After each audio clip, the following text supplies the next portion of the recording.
We live in a world where saying yes is rewarded, where being agreeable, helpful, and available is seen as the highest virtue. But behind every reluctant yes often lies a quiet, growing resentment. Behind every forced smile is a person stretched too thin.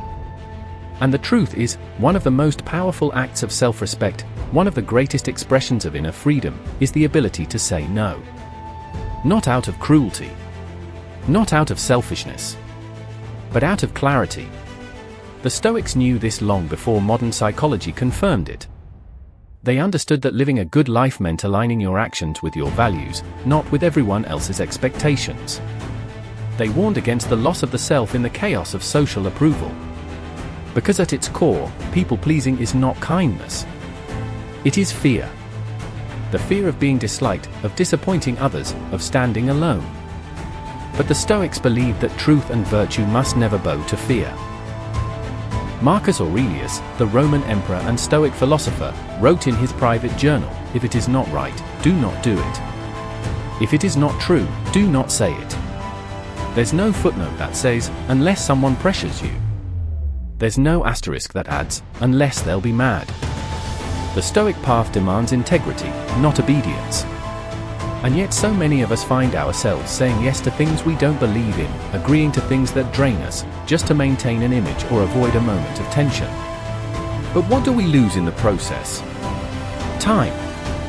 Energy. Focus. Self-respect. When you say yes to something you don't believe in, you say no to yourself. And that's a trade too many people make every single day, slowly giving away pieces of their life to please people who may never even notice.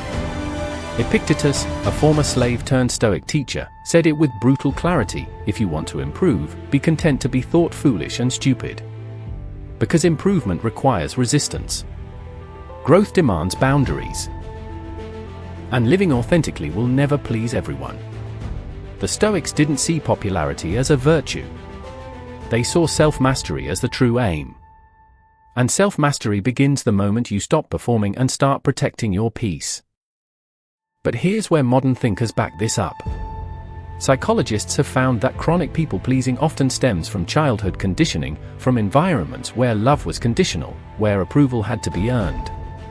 The child who learned to keep the peace, who learned to be easy for good, grows into the adult who fears conflict more than unhappiness.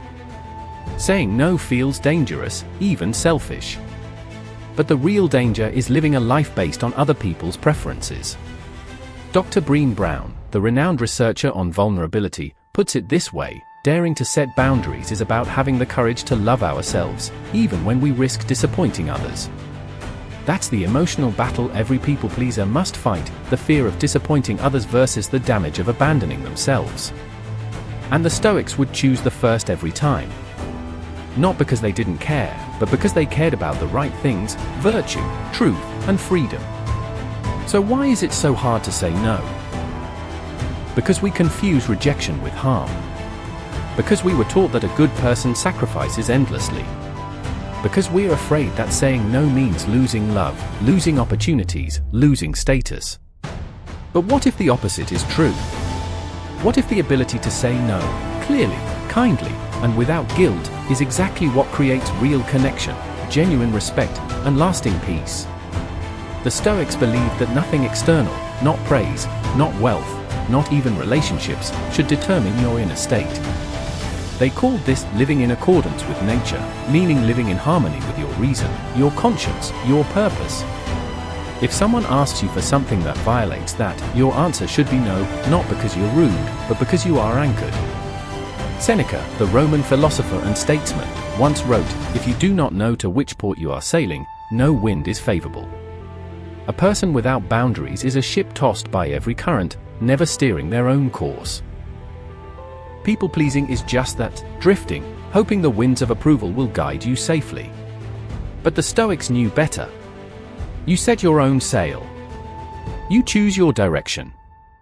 And sometimes, that means letting other ships sail on without you. Let's bring this into real life. Think of a time when you said yes, when you didn't want to. Maybe it was a favor that cost you too much. Maybe it was a meeting that wasted your day. Maybe it was a relationship you stayed in out of obligation. How did you feel? Drained? Trapped?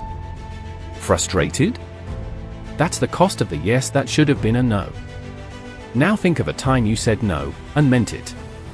Maybe it was scary. Maybe someone got upset. But did you feel lighter? Stronger? More in control? That's the power of choosing yourself. That's the freedom the Stoics spoke of, the freedom not from responsibility, but from slavery to the opinions of others. In modern society, we reward performance. We applaud the one who hustles hardest, who's always available, who never says no. But that's a broken system. Burnout is not a badge of honor. Sacrifice without purpose is not noble. And a life lived for others' comfort is not a life lived fully.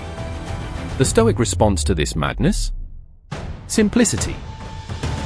Intention. Alignment. Marcus Aurelius journaled, not to impress others, but to remind himself of what truly matters. He wrote, "Don't waste time arguing what a good man should be. Be one."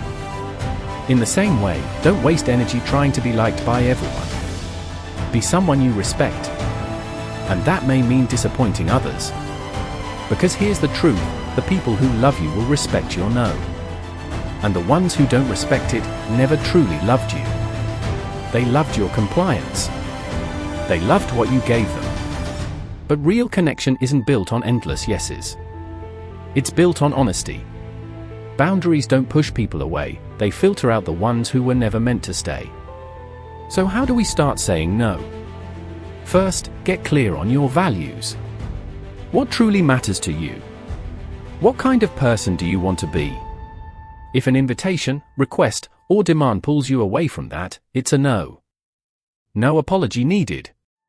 Second, practice small numbers. You don't have to start with the hardest one.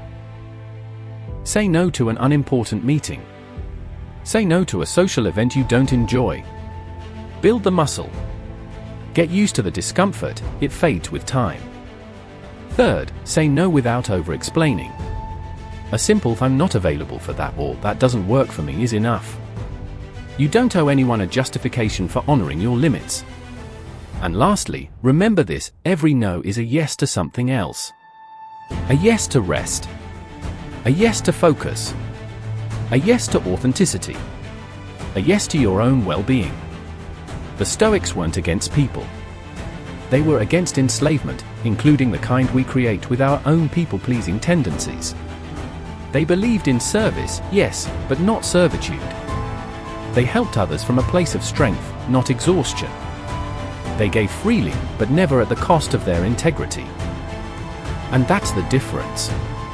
Serving from love versus pleasing from fear. Modern thinkers, too, are reclaiming this truth.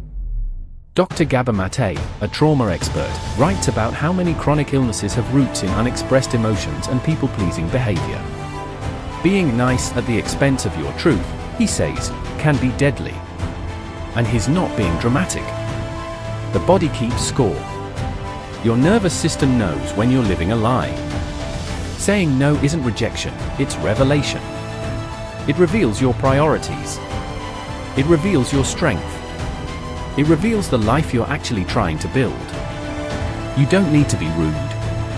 You don't need to be hard. But you do need to be clear. Because clarity is kindness. To others, yes. But especially to yourself. The Stoic way is not the easy way. It's the honest way. And sometimes that honesty will be misunderstood. You'll be called selfish, distant, difficult. But remember what Epictetus said, if you wish to be good, first believe that you are bad. Meaning, if you want to grow, you must be willing to be misunderstood. You must risk disapproval. You must face the discomfort of saying no, knowing it's a yes to something higher. This is the art of saying no, doing it with grace, but without guilt. With firmness, but without hostility. With kindness, but without compromise. So the next time someone asks for your time, your energy, your agreement, pause. Ask yourself, is this aligned with my values? Am I saying yes from love or from fear? Is this a request or an expectation? And if your inner truth says no, let that be enough. The Stoics would applaud you. So would every modern thinker who has seen what happens when we trade our truth for approval. You lose yourself. And the world doesn't need more lost people. It needs more honest ones. More clear ones. More courageous ones. Saying no isn't rejection. It's redirection toward your real self. So speak it. And stand firm.